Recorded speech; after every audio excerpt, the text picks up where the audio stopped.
사도행전 19장 21절로 41절.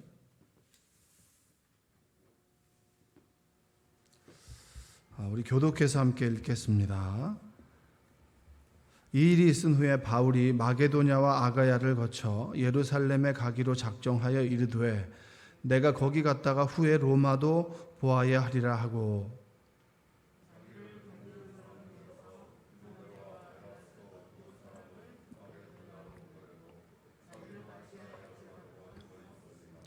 그때쯤 되어 이 도로 말미암아 적지 않은 소동이 있었으니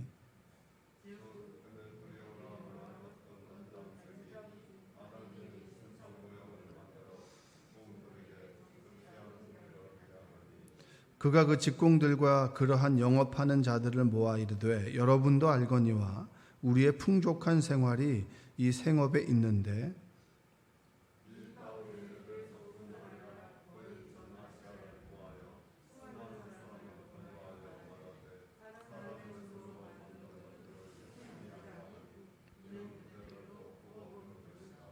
우리의 이 영업이 천하여질 위험이 있을 뿐 아니라 큰 여신 아데미의 신전도 무시당하게 되고 온 아시아와 천하가 위하는 그의 위엄도 떨어질까 하노라 하더라.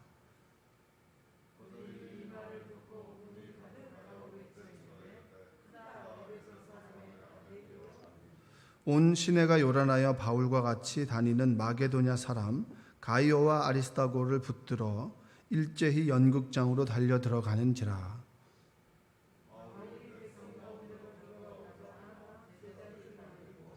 또 아시아 관리 중에 바울의 친구된 어떤 이들이 그에게 통지하여 연극장에 들어가지 말라 권하더라.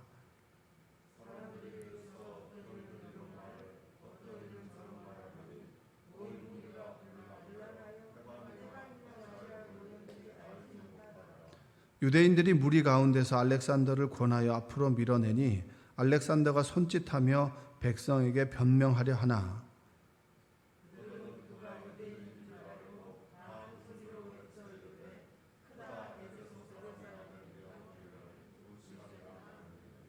서기장이 무리를 진정시키고 이르되 에베소 사람들아, 에베소시가 큰 아데미와 제우스에게서 내려온 우상의 신전지기가 된 줄을 누가 알지 못하겠느냐.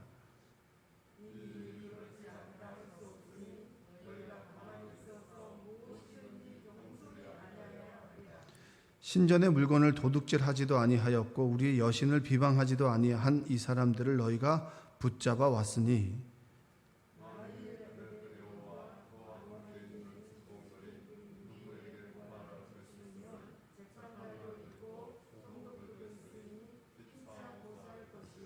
만일 그 외에 무엇을 원하면 정식으로 민회에서 결정할지라.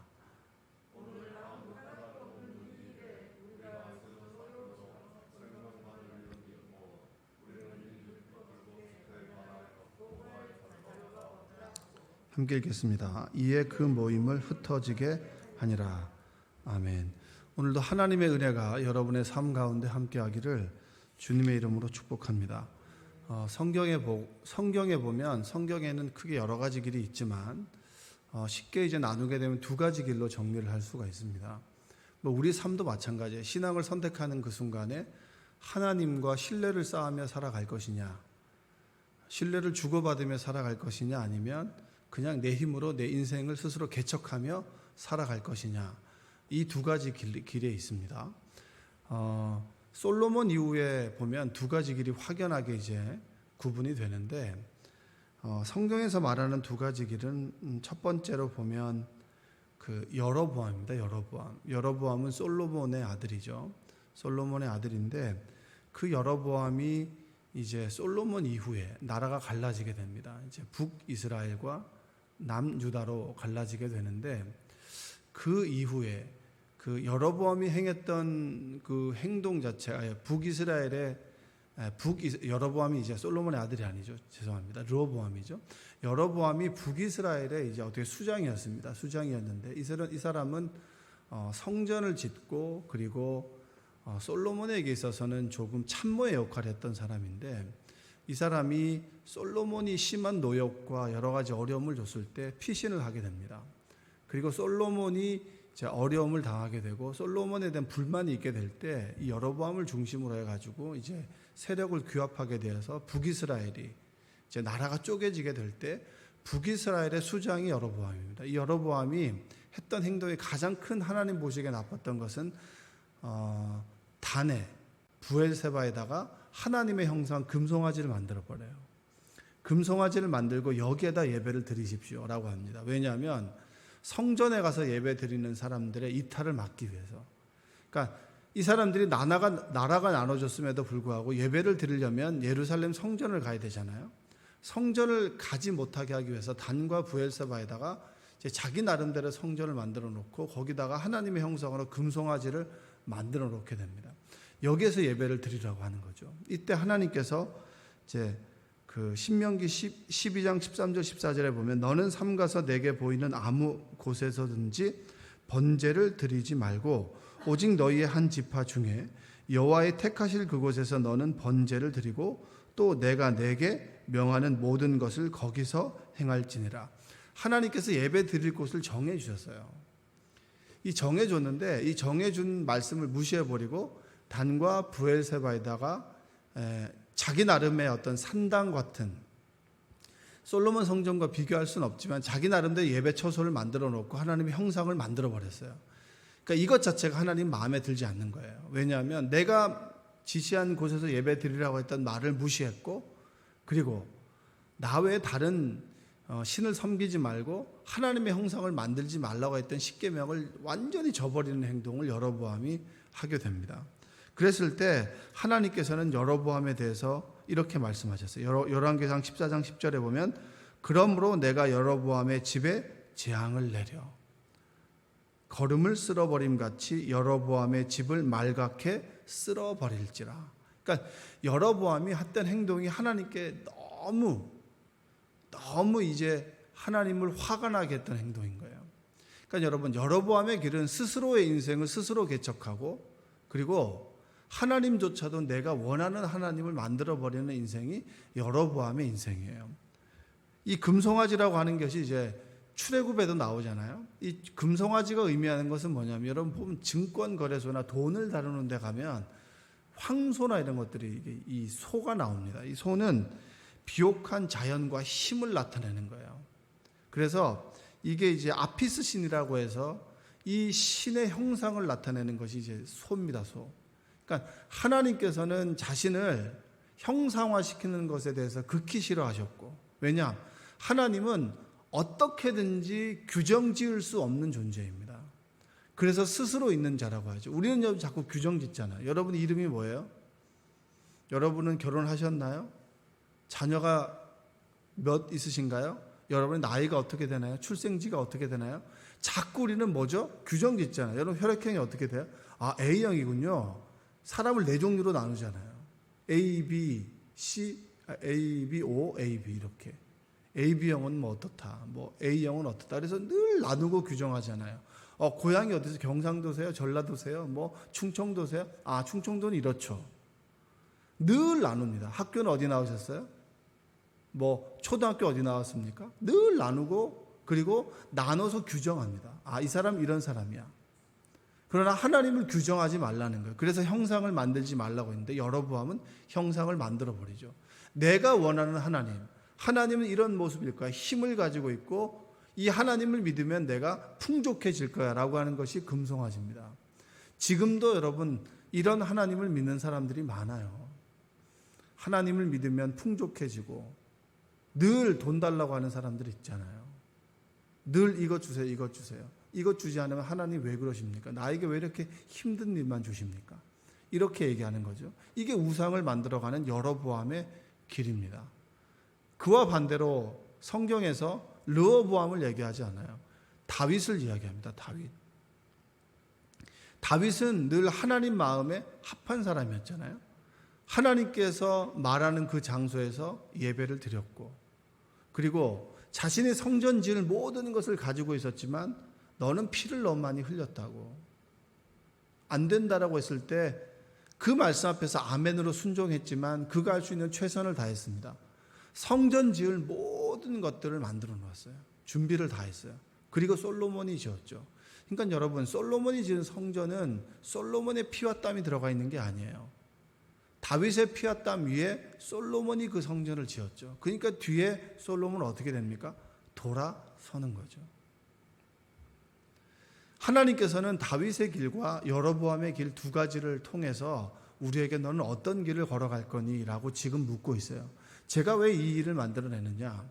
여러분, 오늘 우리 읽었던 19장 21절부터 41절은 우리가 늘 계속 읽어왔던 에베소에 관련된 내용입니다. 에베소에서 이제 바울이 이제 안디옥으로 돌아가야겠다라고 생각하는데 그때 소동이 일어나게 됩니다. 그 소동이 뭐냐면 이 바울로 인해서 바울이 가는 곳마다 예수 그리스도를 전하게 되니까 예수 그리스도를 전하고 그것을 체험한 사람들이 돌아서잖아요. 돌아선 사람들이 자신이 읽었던 온갖 성경 아닌 그 책들을 다 태워버리고 돌아서는 사람들이 생겼습니다. 그러면 그 집집마다 있었던 우상을 태워나가고 우상을 사지 않으니까 우상에 대한 소비자가 줄어요? 아니면 더 많아져요? 줄죠. 그러니까 우상을 파는 데메드리오라고 하는 사람이 생계 위협을 갖게 됩니다. 그래서 이 데메드리오가 소동을 일으켜서 이 바울을 모함을 하려고 합니다. 다윗이 우리의 생계를 갖다 위협하고 이 다윗이 전하는 말씀대로 사람들이 믿게 되면 우리는 망하게 됩니다 라고 하는 동료들을 모아다가 그리고 바울이 없으니까 바울의 수족들을 데리고 연극장으로 데리고 가서 공연장에서 그걸 성토하고 그들을 해하려고 하는 역사가 나타나게 되는 거예요. 여러분, 두 가지 길입니다. 우상을 만드는 것. 여러분, 우상이 뭡니까? 인간이 만들어낸 신이잖아요. 인간이 만들어낸 신 앞에서 신적인 힘을 부여하는 것이 우리 인간들이에요. 하나님께서 만드시지 않았어요. 우상은 사람들이 만들어내는 겁니다. 어떻게 보면 여로보암의 길과 똑같은 거예요. 자신이 만들어낸 신 앞에서 자신의 바람을 투영하고 그 신을 통해서 나의 부를 또 평통함을 또 이 신을 통해서 내가 얻고자 하는 것을 자신의 원함을 성취하려고 하는 사람들이 끊임없이 우상을 만들어내는 겁니다. 근데 그 우상을 만들어내는 사람들의 모습이 뭐죠? 늘 사람들을 격동시켜요. 사람들을 흥분하게 만듭니다. 그리고 자신은 늘 생계에 대한 걱정을 해요. 왜냐? 우상을 스스로 만들었듯이 자신의 인생도 늘 스스로 만들어야 되는 거예요. 내가 내일 이렇게 되면 어떡하지? 내가 내일 가난하게 되면 어떡하지? 내가 하는 사업이 망하면 어떡하지? 내가 이제 오늘은 잘 살아왔지만 내일은 불투명한 미래 앞에서 늘 좌절하고 절망하고 무엇인가를 늘 만들어내고 그것에 의탁해서 내 마음을 좀 평안하게 만들려고 스스로 노력하는 삶이 데메드리오와 같은 삶입니다. 여러분은 어떤 삶을 살아가십니까? 여러분은 날마다 주님을 의지하는 삶을 살아가시나요? 아니면 주님을 의지한다 말하지만 스스로의 인생을 개척하며 살아가십니까? 우리는 대부분 자꾸 하나님을 믿는다라고 하지만 믿는 것과 또 별개로 내 삶을 스스로 자꾸 만들려고 그래요. 무언가 안정된 걸 만들기 위해서 끊임없이 돈을 벌려고 하고요. 돈을 채워두려고 하고 나누기보다는 자꾸 채우려고 합니다. 그리고 어떤 사람들에게 자꾸 나눠서 유익을 주기보다는 자꾸 내 안에 무언가 자꾸 이 안정된 터를 만들려고 하고 뭔가를 살려고 하고 소유하려고 하죠. 그런 삶이 여러분 데메드리오와 같은 삶이고 여로보암과 같은 삶의 모습입니다. 여러분, 근데 바울은 그러지 않아요. 바울은 여러분 참 재미있는 건 뭐냐면 오늘 한번 읽었던 구절을 한번 볼까요? 오늘 말씀에 보면 21절 한번 읽어보겠습니다. 이 일이 있은 후에 바울이 마게도냐와 아가야를 거쳐 예루살렘에 가기로 작정하여 이르되 내가 거기 갔다가 후에 로마도 보아야 하리라 하고. 여러분, 여기 이전에 19절에 보면 마술을, 그러니까 귀신 들린 사람을 바울이 고쳐주고 난 다음에 위험에 처하게 되죠.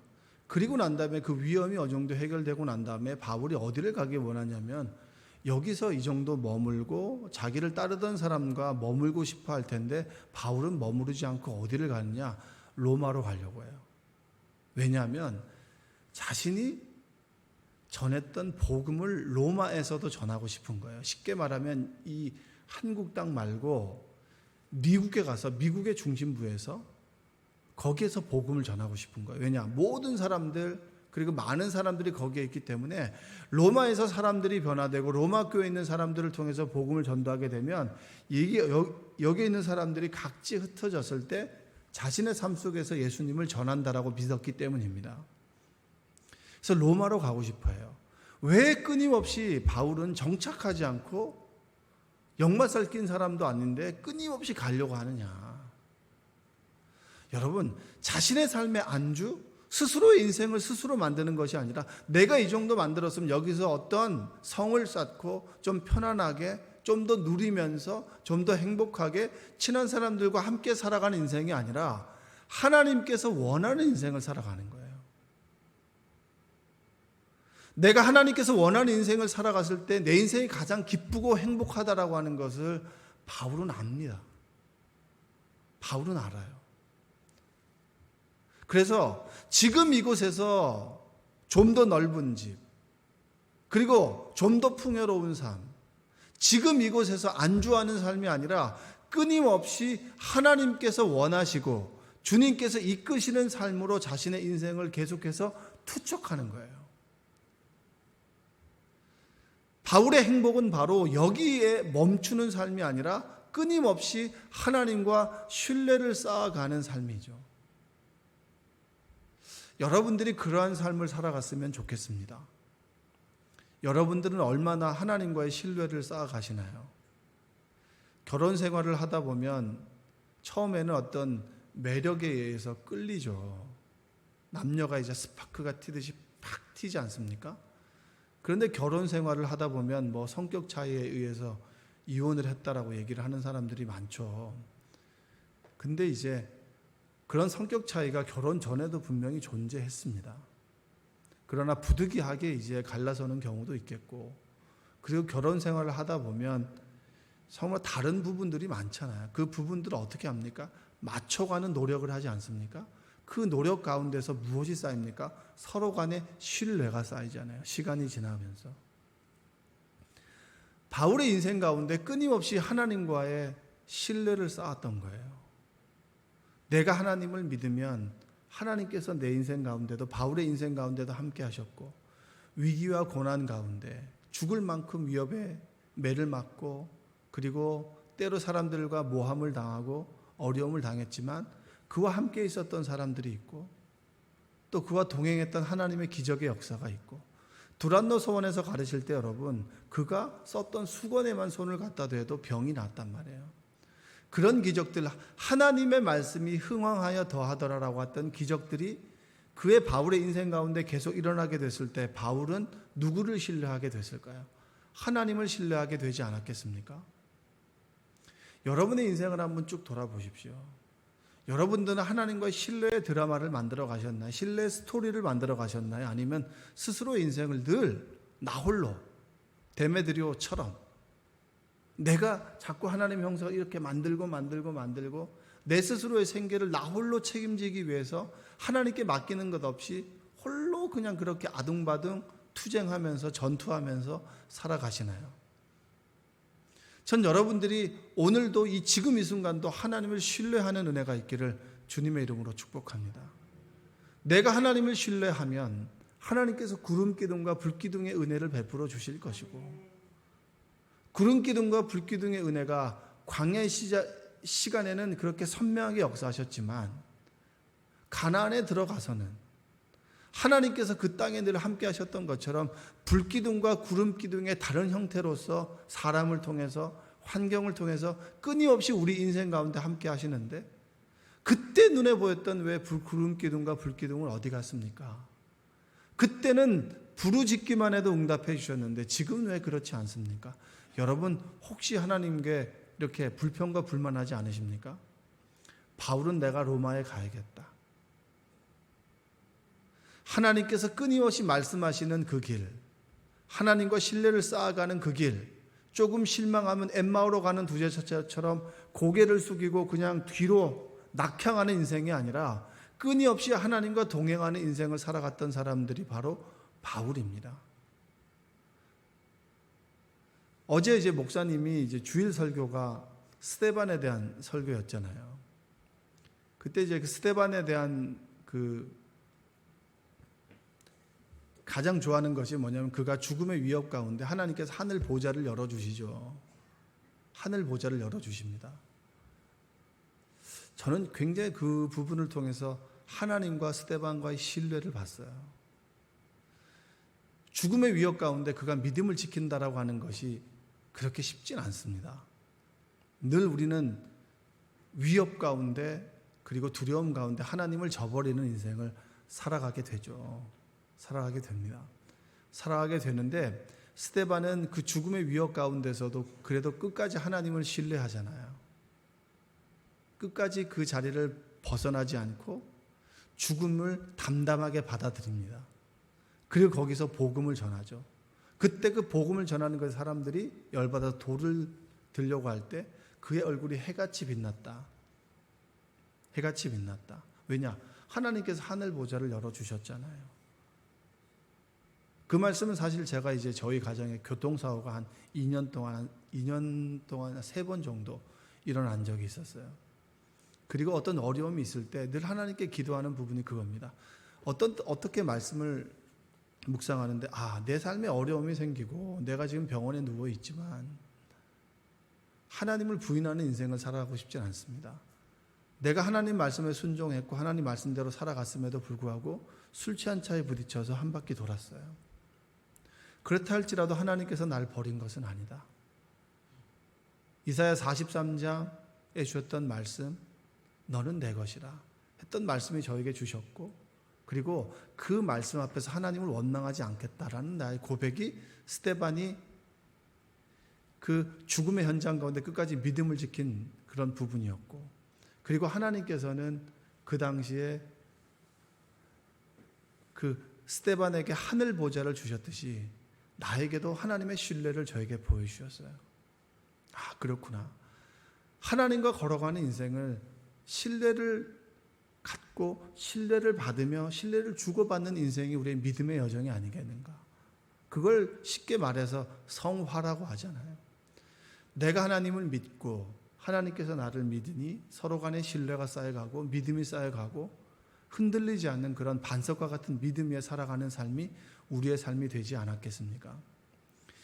여러분들이 많이 기도해 주시죠. 제 아내가 이제 이번 수요일 날 입원해서 목요일 날 이제 수술을 하게 됩니다. 수술을 하게 되는데 수술을 하게 될 때 3번째 수술이니까 얼마나 겁이 나겠어요. 겁도 나고 저도 사실은 이제 호래비가 되는 건 아닌가부터 해가지고 사람의 상상력이 엄청나게 많지 않겠습니까? 그럴 때마다 이제 둘이 얘기를 합니다. 이제까지 우리 인생 가운데 함께 하셨던 하나님이 어떤 하나님이냐. 암도 우리가 받아들여야 되는 것이고 수술도 우리가 받아들여야 되는 것이고 수술 이후의 고통도 우리가 받아들여야 되는 것이 아니냐. 우리가 좋은 것만 할 수 없고, 그리고 왜 내 인생 가운데 이렇게 암이 생깁니까? 라고 말할 필요도 없다. 모든 사람들이 때로 병에 걸리기도 하고 낫기도 하고 울고 웃고 하는 삶을 살아가고, 그게 우리의 인생이고, 우리가 죄를 지었기 때문에 신라고 난 우리의 인생이 이렇다, 이걸 다 떠나서 우리는 받아들여야 된다. 생로병사를 받아들여야 되고 그것을 믿음으로 수용하는 것이 우리의 진정한 믿음이 아니겠냐, 이런 얘기를 나눕니다. 그리고 난 기도한다. 당신이 우리가 함께 아픔의 현장 가운데 함께 동행할 수는 있지만 수술실에 들어가는 건 당신 혼자고, 그리고 하나님 앞에 가는 것도 우리 홀로인데, 그럼 그 홀로 있을 때 나는 하나님께서 스데반에게 보여주셨던 그런 하늘 보좌가 당신에게 열리기를 기도한다. 여러분에도 마찬가지예요. 우리 인생을 홀로 걸어갈 때 두렵고 힘든 일이 얼마나 많이 있겠습니까? 그럴 때마다 늘 도망치실 거예요? 늘 원망하실 겁니까? 왜 하나님은 저에게 이런 일이 생겨납니까? 이거 그만해야 될 거 아니에요? 다른 사람한테는 그런 일이 일어나도 되고 저한테는 그런 일이 일어나면 안 됩니까? 그건 말도 안 된 거죠. 내가 하나님을 열심히 믿었는데 왜 저에게 이런 일이 생깁니까? 그러면 열심히 믿지 않은 사람들은 그런 일이 생기면 되고 믿는 사람들은 그런 일이 생기면 안 되나요? 라고 하는 선민의식이 우리에게도 있어요. 특권의식이 우리에게도 있어요. 하나님을 믿는다라고 하는 것은 뭡니까? 내 인생 가운데 믿기 힘든 일이 일어날 수 있습니다. 그럴 때 그 일조차도 받아들이는 것이 믿음 아닌가요? 우리는 불완전한 인간이기에 하나님이 아니기에 어떤 일이 일어나도 그걸 받아들이는 거 아니겠습니까? 받아들이되 이걸 주신 분이 하나님이라면 고쳐주시는 분도 하나님이시고 또한 고쳐주지 않는다 하면 이걸 받아들이는 것도 하나님께서 주시는 선하신 계획이라면 하나님을 믿고 신뢰하며 그 길을 걸어가는 것, 그 길이 어느 곳이라 할지라도 아골골짝 빈들이라고 할지라도 어떤 사람들은 사람들이 추앙하는 길을 걸어갈 것이고요, 어떤 사람들은 아골골짝 빈들을 걸어가는 사람들도 있습니다. 그러면 아골골짝 빈들을 걸어가는 사람들은 버림받은 사람인가요? 그건 아니죠. 아골골짝 빈들에도 하나님이 계신다면 그것은 천국입니다. 할렐루야. 사람들이 추앙하는 그 길에 하나님이 계시지 않다면 그 길은 데메드리오와 같은 우상을 만들어가는 인생인 거예요. 이곳이 어디냐, 어떤 곳이냐가 아니라 누구와 함께 있느냐가 우리에겐 정말 중요한 것입니다. 지금 이 순간에 주님과 우리가 함께 계신다면 내가 그분을 신뢰하고 그분이 우리 인생 가운데 신뢰를 베풀어 주셨다라고 하는 그 시간과 그리고 스토리가 있다면 우리는 오늘을 견뎌낼 수 있는 힘이 있는 거예요. 바울은 늘 말썽이 있었고 늘 힘듦이 있었고 늘 모함을 받았고 자기와 같이 있는 사람들이 늘 나 때문에 힘들어했다라고 하는 것을 압니다. 그럼에도 불구하고 그들에게 미안했지만 그 길을 포기하지 않았어요. 왜냐? 그들에게 하나님께서 역사하실 것이고 내 인생 가운데 함께 하셨던 하나님이 나와 함께 있는 이들에게도 함께 하셔서 내가 하지 못하는 그 일들을 해결해 주실 것이라고 하는 신뢰가 있었기 때문입니다. 여러분, 신뢰 가지고 살아가는 여러분들 되시기 바랍니다. 원망 불평 그만하시고요. 하나님께서 지금 이 순간에 나에게 가난하게 하셨다면 이것을 통한 하나님의 선하신 뜻과 계획이 있을 것이고 가난한 그 순간에도 나를 굶기지 않으시는 아버지 되신 하나님이 나와 함께 계시다면 높은 산이 거친 들이 초막이나 궁궐이나 내 주 예수 계신 곳이 그 어디나 뭡니까? 하나님의 나라입니다. 지금 이곳이 우리가 갈 수 있는 종착역이 아니잖아요. 하나님 나라에 갈 수 있잖아요. 내 아버지가 내 손을 잡고 계신데 무엇이 두렵고 무엇이 원망스럽고 무엇이 불평과 불만이 계십니까? 바울은 위협과 같은 그 순간에 내가 로마에 가고 싶다. 하나님과 함께 꿈을 꾸었어요. 하나님이 함께 계시기에 우리는 꿈을 꿀 수 있습니다. 여러분의 인생에 어떤 일이 일어나는지 모르겠습니다. 그러나 지금 이 순간에 하나님이 여러분의 인생과 함께 계신다면 내가 하나님을 신뢰하고 하나님께서 나를 신뢰하는 그런 믿음의 현장 가운데 있다면 무엇이든 두려워하지 마십시오. 하나님께서 여러분의 인생을 이끌어 가십니다. 소동이 일어났어요. 갑자기 유력한 사람이 나와서 너희들 바울을 지금 모함하는데 바울이 무슨 잘못을 했냐? 아담의 신전을 무너뜨리기로 했냐? 그들을 모욕했냐? 그렇지 않았다. 이 사람이 잘못했으면 법의 심판을 받게 될 것이다 라고 소요가 무마됐어요. 아무렇지도 않게. 죽을 것 같은 위협에 있었지만 바울이 절대 그런 일을 당하지 않았어요. 죽지 않았어요. 죽을 것 같은 그런 고통을 느꼈고 공포를 느꼈지만 죽지 않았어요. 왜냐? 하나님이 함께 계시기 때문입니다. 여러분, 하나님이 함께 여러분과 계십니다. 여러분의 인생을 스스로 자꾸 만들어가지 마십시오. 우상을 만들어가듯이 나 인생 이럴 거야, 이럴 거야, 이럴 거야. 하나님께 여러분의 인생을 맡기시고 주님 주신 사명, 그래 내가 로마에 가야지. 오늘 나에게 주신 사명이 뭐지? 내 어머니로서, 내가 아내로서, 그리고 내가 정말 누구의 딸로서, 며느리로서, 또 내가 회사에서, 내가 만나는 사람들 속에서, 내가 교회에서 여러분들의 사명을 감당하십시오. 여러분의 인생을 하나님께서 책임져 주실 겁니다. 스데반이 죽음의 순간에 하늘 보좌를 열어주셨던 하나님의 그 신뢰가 바울에게 있었고 여러분에게도 함께 하실 겁니다.